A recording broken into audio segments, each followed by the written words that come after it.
자, 오늘 말씀은 왜 성령? 라는 제목으로 사도행전 1장 4절부터 5절의 말씀 가지고 말씀을 드리려고 합니다. 자, 오늘 말씀의 포인트는 요한은 물로 세례를 베풀어서 너희 몇 날이 못해 성령으로 세례를 받으리라 이렇게 말씀하셨죠. 자, 갈릴리 바닷가에서 제자들 만나신 예수님께서 부탁하셨어요. 뭐냐면 첫째로는 기다리라 라고 하신 거예요. 기다리라. 무엇을 기다리냐? 성령이 임하시는 것을 기다리라고 하셨어요. 왜 성령을 기다리라고 하셨을까? 예, 성령을 기다려야 하신 이유가 있어요. 첫째로는 예수님의 말씀을 알게 하셨기 때문에 그래요. 예수님의 말씀을 알게 하신대요. 요한복음 14장 26절에 보니까 보혜사 곧 아버지께서 내 이름으로 보내실 성령 그가 너에게 모든 것을 가르치고 내가 너에게 말한 모든 것을 생각나게 하겠다라고 말씀하셨죠. 자, 온 땅에 복음을 전해야 할 제자들에게 이제 성령은 이제 오셔서 성령이 임하셔서 예수님이 하신 말씀을 어떻게 한다? 생각나게 만들어 주신다고 그러는 거예요. 아마 제자들이 예수님과 아무리 함께 있었다고 하지만 그 예수님 말씀을 다 기억할 수는 없어요. 그런데 성령은 이 말씀들을 생각나게 하시게 만든다는 거죠. 그래서 복음을 전파하게 하고 증거할 수 있도록 도와주시는 게 누구냐? 성령께서 하신다는 거죠. 그렇기 때문에 성령이 오시지 않으면 하나님의 말씀을, 예수님이 전하신 말씀을 다 생각나지 못하고 그것을 깨닫지 못하는 거예요. 그래서 성령을 받으라고 말씀하셔요. 자, 만약에 말씀이 생각이 안 나. 그러면 어때요? 제자들은 자신의 말을 할 거예요. 자신이 전해야 할 것을 내 말이 아니라 예수님 말씀을 전해야 되잖아요. 근데 말씀이 생각이 안 나니까 그 말씀을 전하지 않고 자기의 말을 한다. 자기 말을. 그러면 안 되죠. 성령께서 오셔서 예수님의 말씀을 생각나게 해서 그 말씀을 전해야지 내 말을 전하면 안 된단 말이에요. 예. 두 분 또한 뿐만 아니라 성령은 예수님 하신 말씀의 의미를 깨닫도록 만들어요. 자, 제자들이 예수님과 함께 있을 때 여러 가지로 얘기를 했는데 예수님께서 죽음에 대해서 말씀하셨을 때 특별히 여러 차례 예수님 내가 죽는다는 얘기를 여러 번 하셨지만 제자들은 깨달았어요? 몰랐어요. 왜 죽는다고 하시는지 이유를 모르는 거예요. 그래도 감히 물어보지도 못했어요. 예. 그런데 성령이 오시면 예수님 십자가에 죽으신 이유를 알게 만들어 주신다는 거예요. 깨닫게 한다는 거예요. 그래서 이 사실을 깨닫게 되는 제자들은 십자가를 사랑하게 됐고, 그리고 그 십자가의 은혜를 생각하고 순교를 당하는 것도 맞이 아니하고 정말 두려워하지 않고 십자가에 순교를 다 하더라 이거예요. 이처럼 성령이 아니고는 이렇게 할 수가 없죠. 성령께서 깨닫게 만들어주고, 이 십자가가 바로 나의 죄를 대속하게 하시는 하나님의 너무나도 엄청난 큰 사랑의 표시로구나. 그래서 오늘 십자가가 이렇게 우리 기독교의 상징이 될 수 있었던 게 뭐예요? 성령이 가르쳐줘서 그런 거예요. 성령께서. 그래서 이처럼 성령은 하나님의 깊은 의도를 알게 만들어 주셔요. 고린도서 2장 10절에 보니까 오직 하나님의 성령으로 이것들을 우리에게 보이셨으니 성령은 모든 것 곧 하나님의 깊은 것까지 통달한다고 그러시죠. 그러니까 우리 성령께서 하나님의 깊은 것을 우리가 지금 다 알지 못하고 깨닫지 못했던 것들을 성령이 오셔서 깨닫게 만들어줘. 이게 이런 거구나. 이걸 알게 만들어 깨닫게 만들어 주셔서 그래서 그 말씀을 증거하고 전할 수 있도록 만들어 주신다는 것이죠. 그러니까 성령님은 말씀을 전하는 제자들에게 하나님의 말씀을, 예수님의 말씀을 전하게 하고 그 말씀의 의미를 깨닫게 하고 생각나지 않던 것도 생각나게 해야 하기 때문에 성령을 어떻게 하라? 기다리라 이렇게 말씀하시는 거예요. 성령 받지 않고는 우리가 복음을 전할 수가 없다. 성령을 기다려라. 주님 그렇게 말씀하시는 거거든요. 두 번째는 성령은 하나님 일을 할 수 있게 만들어 주셔요. 사도행전 10장 38절에 보니까 하나님이 나사렛 예수에게 성령과 능력을 기름 붓듯 하셨음에 그가 두루 다니시며 선한 일을 행하시고 마귀에게 늘린 모든 사람을 고치셨으니 이는 하나님이 함께 하셨음이라. 자, 보세요.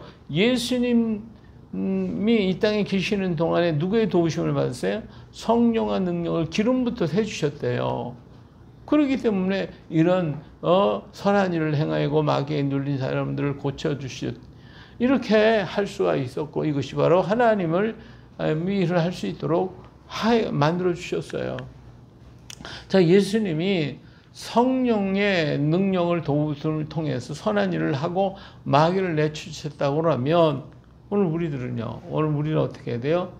예수님보다 더 많이 받아야죠. 예수님도 성령의 도우심을 통해서 이런 능력을 행했다면 우리는 그보다 갑절 더 받고 몇 갑절 더 받아야 우리는 할 수 있을 거 아니겠어요? 그렇기 때문에 성령을 우리는 구해야 돼요. 성령 꼭 받아야 돼요. 예수님은 부활하신 후에 제자들이 오셔서 그렇기 때문에 이런 얘기했죠. 요한복음 20장 20절 말씀하시고 그들을 향하여 숨을 내쉬며 이르시되 뭐하라? 성령을 받아라. 이렇게 얘기하셔요.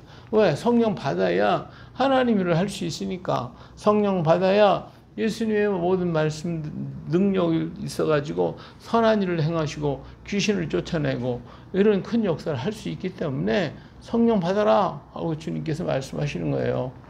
그렇기 때문에 성령은 우리 마음의 문을 열고 사모하는 자에게 임하게 되어 있어요. 사도행전 2장 38절 보니까 베드로에 이르되 너희가 회개하여 각각 예수 그리스도의 이름으로 세례를 받고 죄의 사함을 받으라. 그리하면 성령을 선물로 받으리라고 말씀하셨잖아요. 그러니까 베드로의 설교처럼 성령은 예수님을 영접하고 예수님 이루신 십자가의 은혜를 갈망하며 사모하는 자에게 임해서 그래서 죄사함과 거듭남을 알게 하고 그리스도의 사람으로 살 수 있도록 만들어 주신단 말이에요. 그렇기 때문에 예수님을 바라보며 성령이 임하시기를 기다려야 돼요. 성령이 임할 간절히 사모하는 자가 되어야 할 줄로 믿습니다.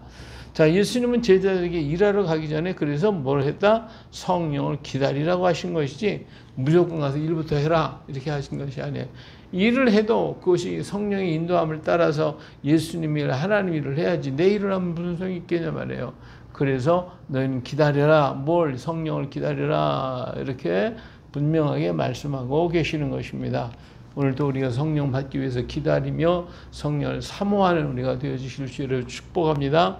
자, 두 번째로는 하나님의 언약이에요. 성령 받는 게 하나님의 언약이란 말이에요. 예, 4절에 보니까 사도와 함께 모이사 그들에게 분부하여 이르시되 예루살렘을 떠나지 말고 내게 들은 바 아버지께서 약속하신 것을 기다리라고 그랬어요. 이 약속하셨다고 그랬어요. 약속하셨어요. 예, 하나님의 약속이에요. 성령은 하나님이 우리에게 주시겠다고 하신 약속이다. 예, 바로 성령 변함없이 하나님의 언약이거든요. 에베소서 5장 18절에 보면 술 취하지 말라 이런 방탕한 것이니 오직 뭐하라? 성령으로 충만함을 받아라. 성령 받아라 라고 하는 말은 뭐예요? 주신다는 뜻이죠. 받으라고 하고서 안 주시면 소용이 뭐겠어요? 이게 주신다는 것이에요. 그래서 받으라고 하는 것은 주신다는 약속인 거예요.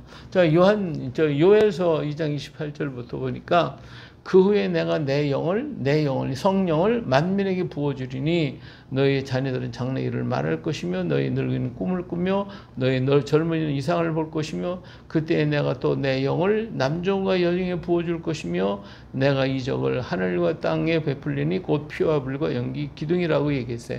여기 보세요. 한 성령을 만민에게 부어주시고 또 그래서 젊은이들은 이상을 보고 그때 내가 또 내 영으로 남종과 여종에 부어줄 것이라고 그랬어요. 이게 하나님은 벌써 구약시대에 성령을 부어주실 것을 다 예언을 하시고 언약을 하시단 말이에요. 이게 하나님의 약속이에요. 이게 하나님이 약속하셨으면 주셔야죠. 성령을 부어주신다고 하신 것은 구약시대에도 말씀하신 언약이었단 말이에요. 그래서 제자들은 이렇게 말씀을 가지고 외쳤어요. 사도행전 2장 17절에 하나님의 말씀을 하시기를 말세 내가 내 영을 모든 육체에 부어주리니 너희 자녀들은 예언할 것이요 너희 젊은이들은 환상을 보고 너희 늙은이들은 꿈을 꾸리라고 한 요한의 말씀을 다시 한번 인용해가지고 하나님의 언약을 상기시켰던 것을 볼 수가 있어요. 그렇기 때문에 성령을 받는 것은 하나님의 언약이고 이것을 우리 하나님은 원하고 계시다 이 말이에요. 성령이 임하시는 것은 하나님의 뭐요? 간절한 소망이셔요. 우리 주님이 원하시는 바예요. 이 언약을 믿고 우리는 기다려요. 하나님 변함없이 우리를 사랑하시기 때문에 한번 언약하시면 반드시 주시고 이게 하나님의 소망이에요. 우리가 다 성령 받고 성령 인도함을 받기를 주님은 굉장히 원하고 계신단 말이에요. 그렇기 때문에 구하면 다 주시는 거예요.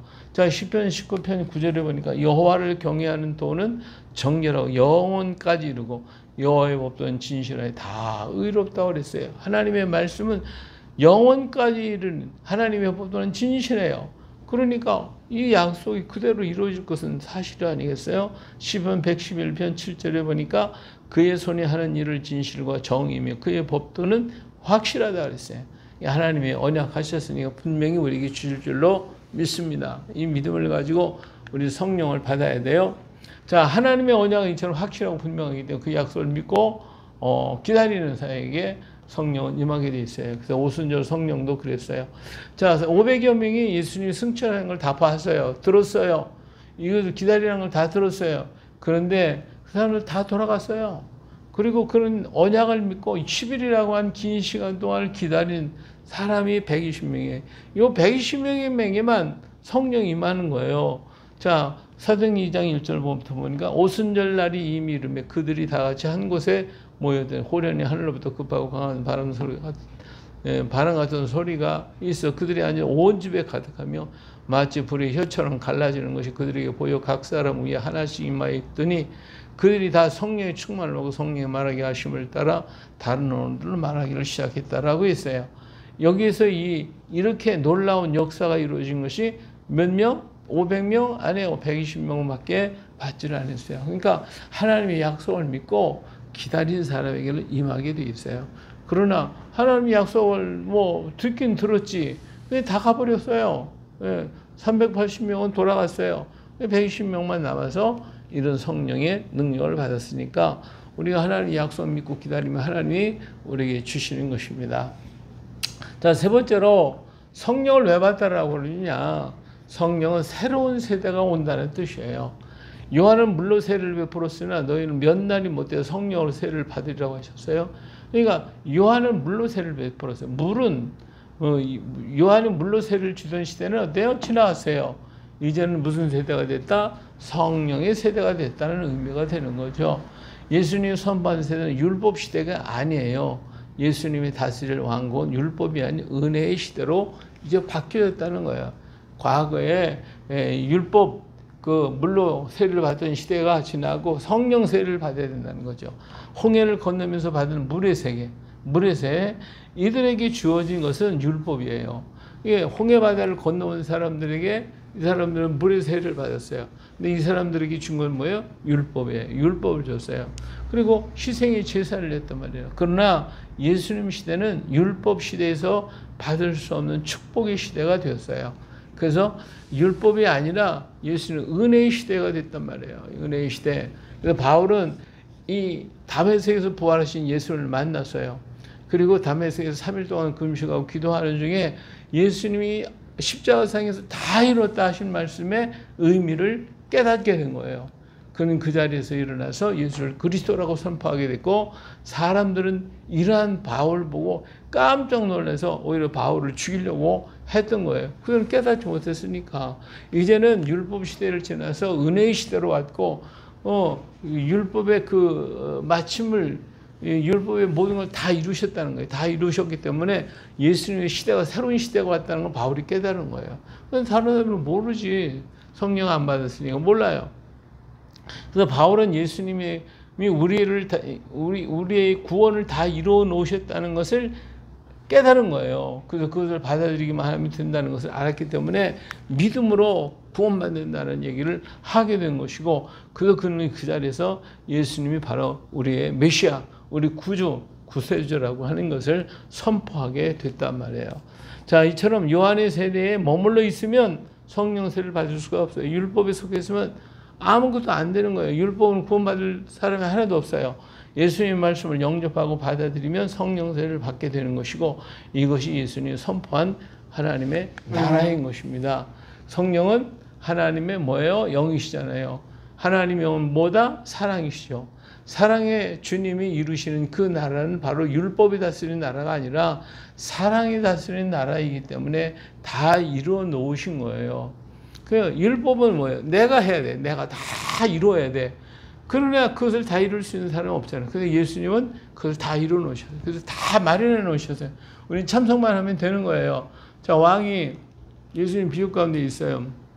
왕이 잔치를 다 준비했어요. 그래서 사람을 청했어요. 청했는데 오라고 그러니까 안 와. 자기 일 때문에. 일인다. 뭐 밭으로 가고 소를 샀으니까 소를 시험하러 가고 이 사람 만나고 저 사람은 시집가고 장가가고 거기로 다 가버렸어요.